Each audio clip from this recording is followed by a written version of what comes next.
That's the part that shorts out. So that's down where the sun goes down.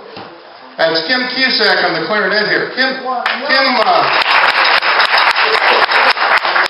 joined this band in 1958, and he didn't go to Purdue, but we couldn't find certain guys at Purdue. But this was never an official Purdue organization because they'd have nothing to do with us.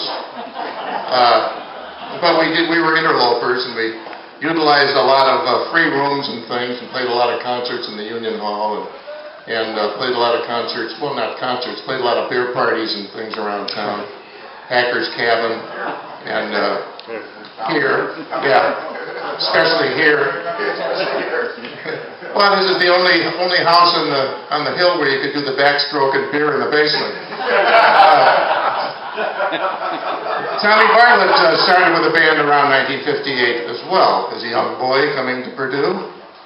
And many miles, many funny stories. Said still in the band. Oh, who hasn't? Yeah. And Mike Walbridge back there on the tuba. Mike was another 1958 guy.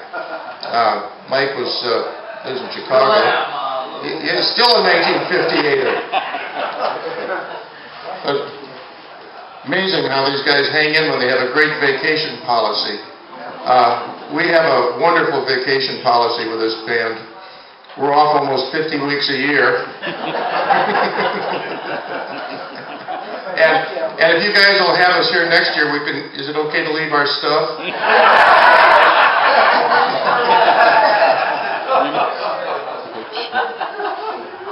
We picked up Andy Shum back there on the drums. He's also a terrific cornet player. Some of you met Andy last year here. And Andy's from Chicago.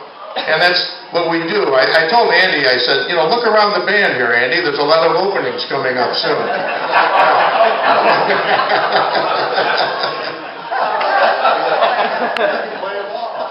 Oh, yeah.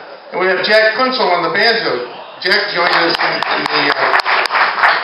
he joined the band in the middle 60s when we were playing at Sloppy Joe's in Chicago, which was a neat club on the north side of the river. And it's good because, you know, it was safe. It was right across the street from the police station. So the cops came in late at night and shot craps and got drunk with us. What are you going to do at 4 o'clock in the morning? Go home? Are you crazy?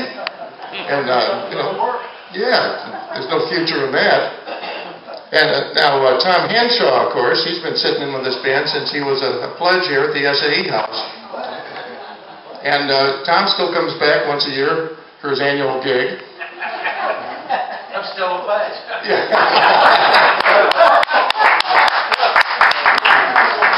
And on the washboard here we have a local boy made good.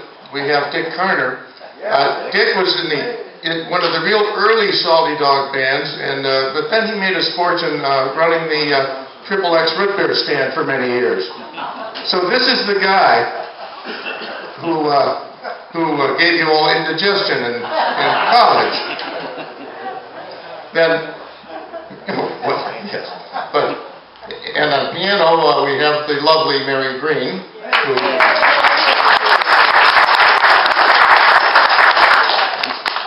Mary joined the band a couple years ago after John Cooper passed. John was our piano player since 1952 when he joined the band when he was at Lafayette Jefferson High School.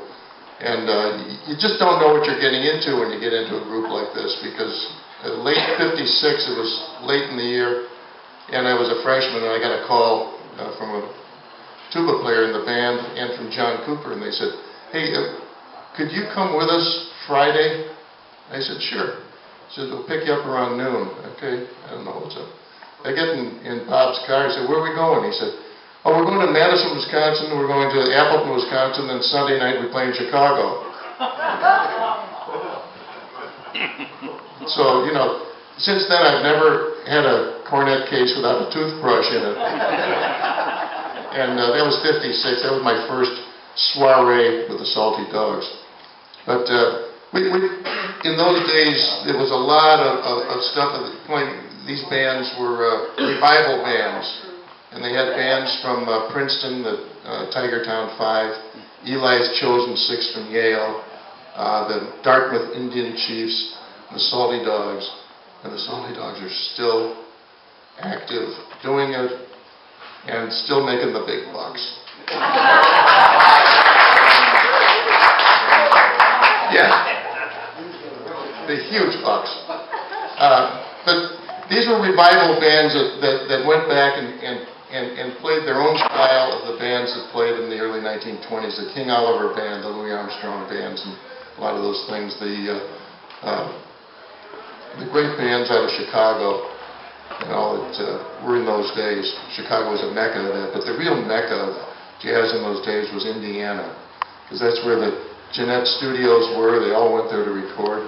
Hoagie Carmichael and the boys came out of Bloomington, and Indiana was just hotter than hell. Eddie Condon and all, and then we followed in their footsteps. Their footsteps were not very straight, but we followed in their footsteps. So here's a song.